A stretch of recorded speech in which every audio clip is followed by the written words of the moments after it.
Saya pernah, nah ini pengalaman dulu, begini-begini ini saya pernah namanya merasakan penjara.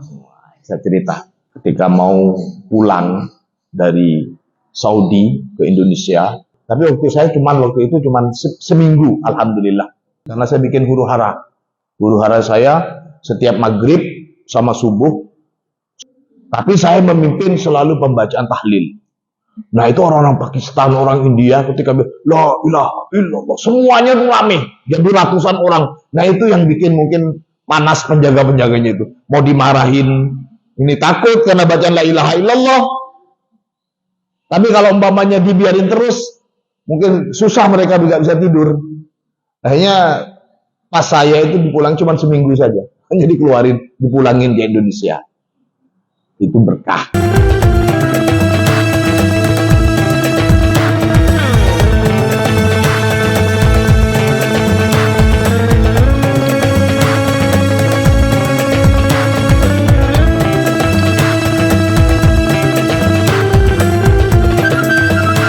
Musannif hadzal kitab samahat al-imam Syekh Salahuddin At-Tijani Al-Hasani wa an muassisil ma'had ya maftuh wa bu'nya marfu'ah wa radhiyallahu bihim anna amin.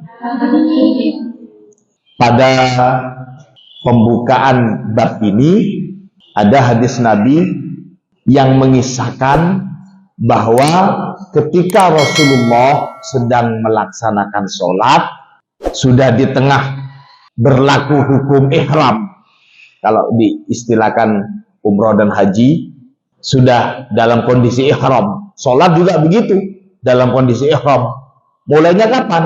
Sejak dari takbiratul ihram sampai salam. Kalau umroh, kalau haji, mulai dari niat di tempat mengambil mikot sampai tahallul itu terikat dengan peraturan ihram. Saat sedang sholat, Rasulullah dibisikin oleh malaikat Jibril, ya Muhammad, di sandal kamu itu ada kotoran yang najis.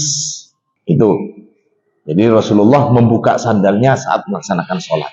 Dari keterangan hadis ini timbul lantas beberapa hal yang kemudian dijadikan landasan untuk para ulama fikih dalam masalah-masalah keterikatan atau kewajiban antara penghilangan sesuatu yang najis ketika sholat dan apa-apa yang berkaitan dengan sholat.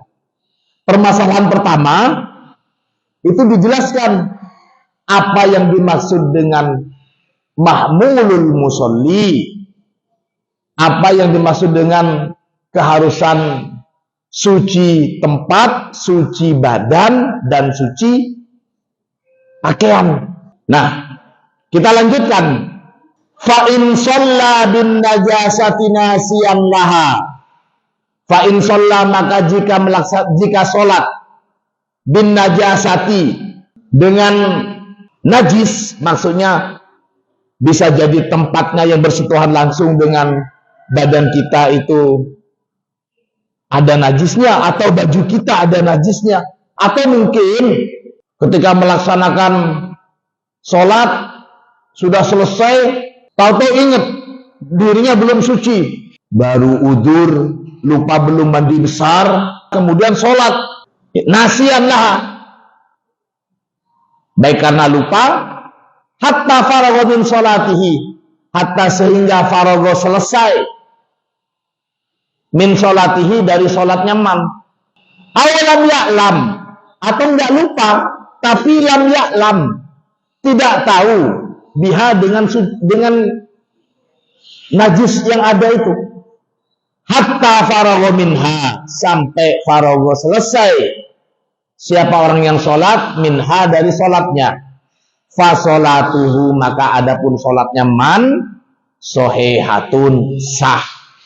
Wa kadza man ajiza an izalatiha, wa kadza, dan demikian juga man, seseorang ajiza yang tiada kuasa, yang lemah atau tidak mampu, an izalatiha, dari menghilangkan kenajisan itu.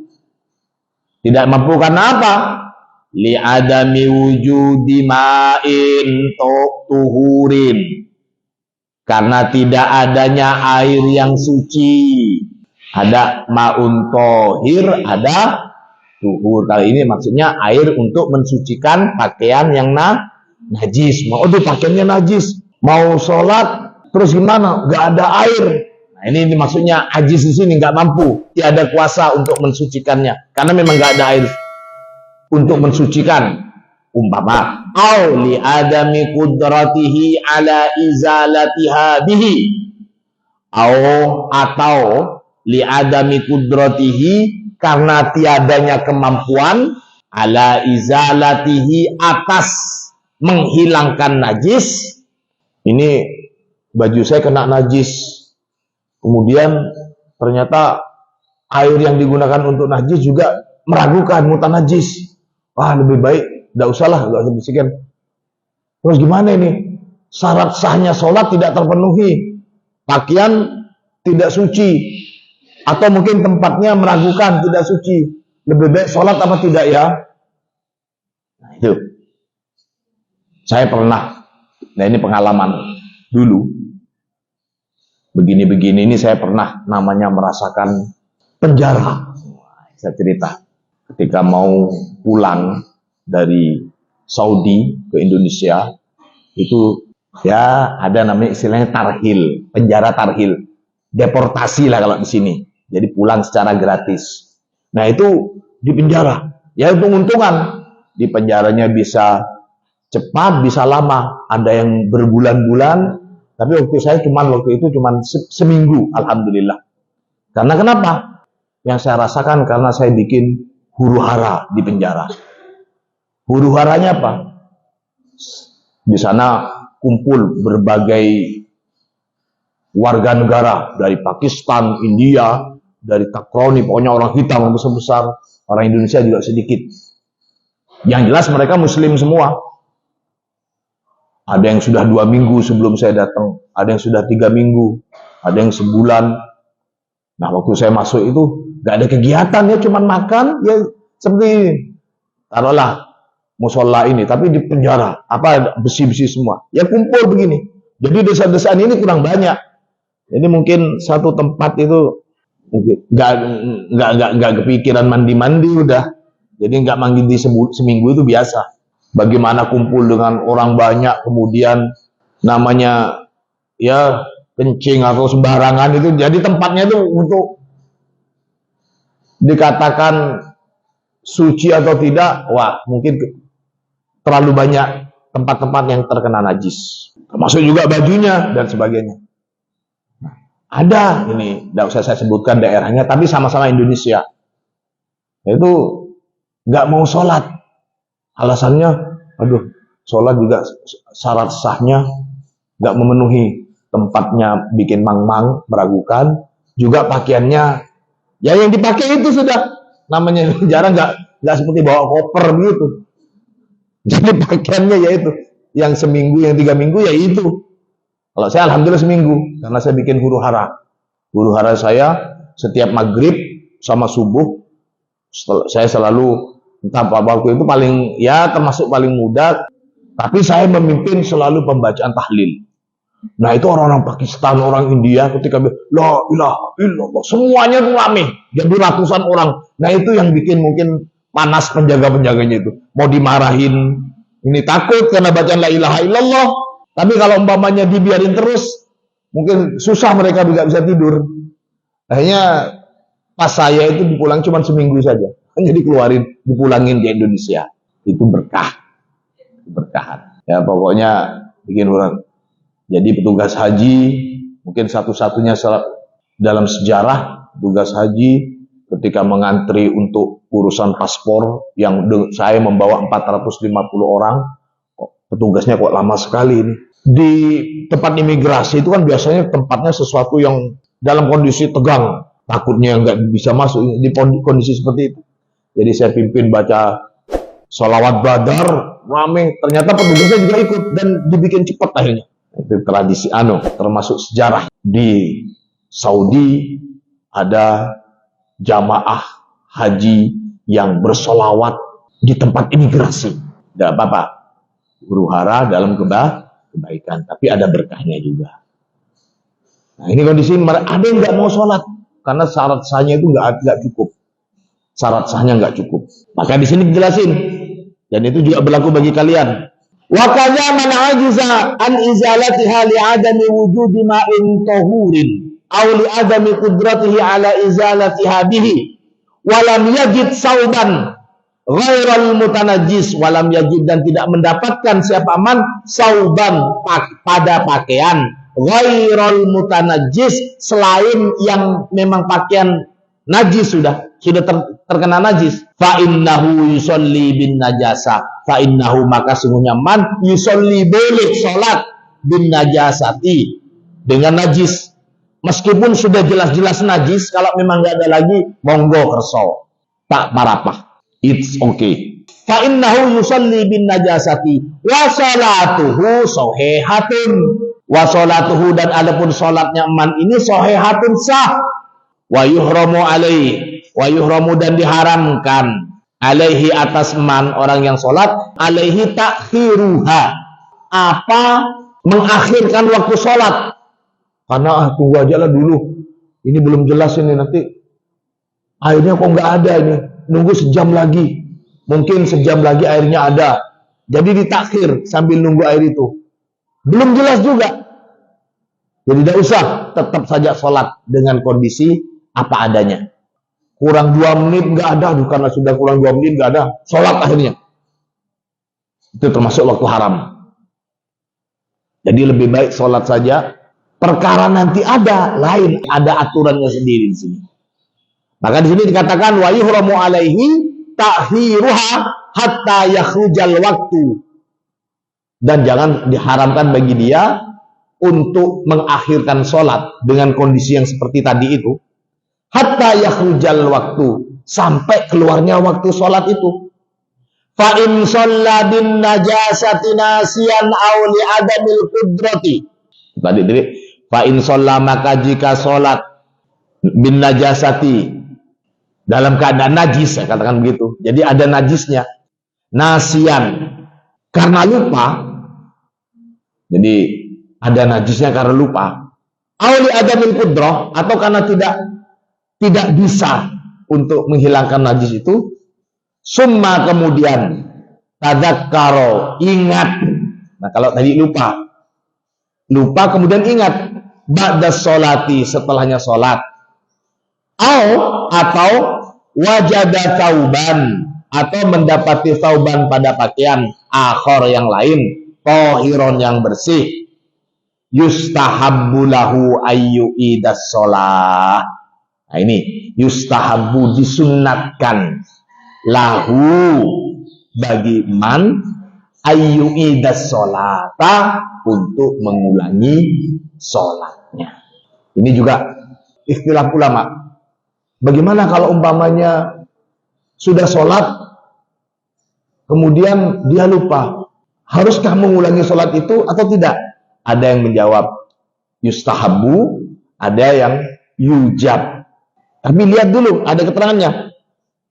Yustahabbu lahu ayyu'idas sholah madamal waktu bagian. Nah ini catatannya. Madamal waktu bagian, selama waktunya masih ada. Saya kemarin sholat zuhur, najis, baru ingat kalau tempatnya ini najis.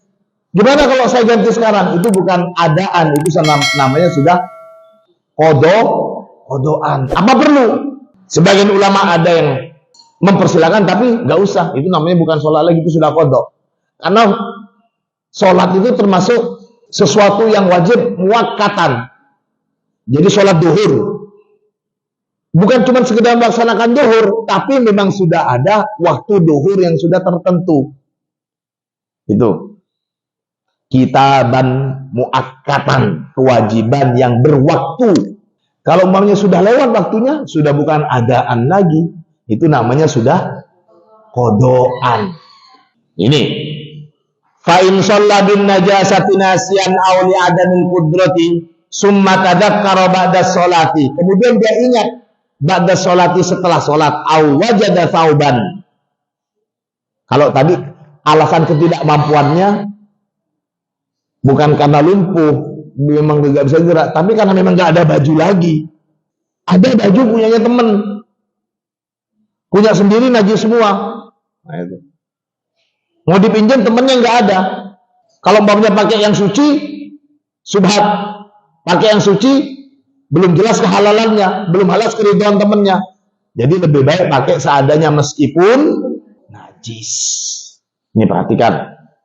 Yustahabbu lahu ayyu'ida sholata madamal waktu bakian.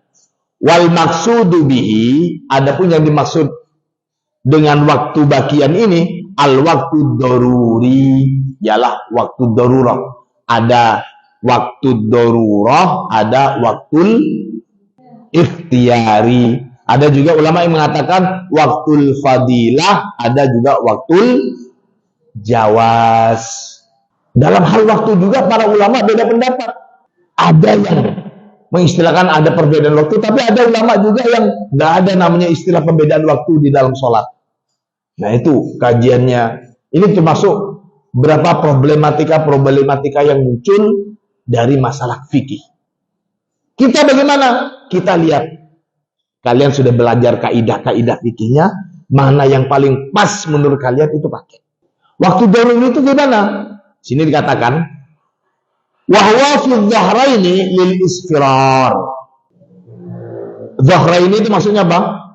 Zuhur dan asar. Ada juga fil isya'aini, waktunya maghrib dan isya. Ada juga yang menyatakan zuhur dan maghrib itu tidak ada waktu darurah. Yang ada itu cuman asar sama isya. Kapan waktu darurah itu?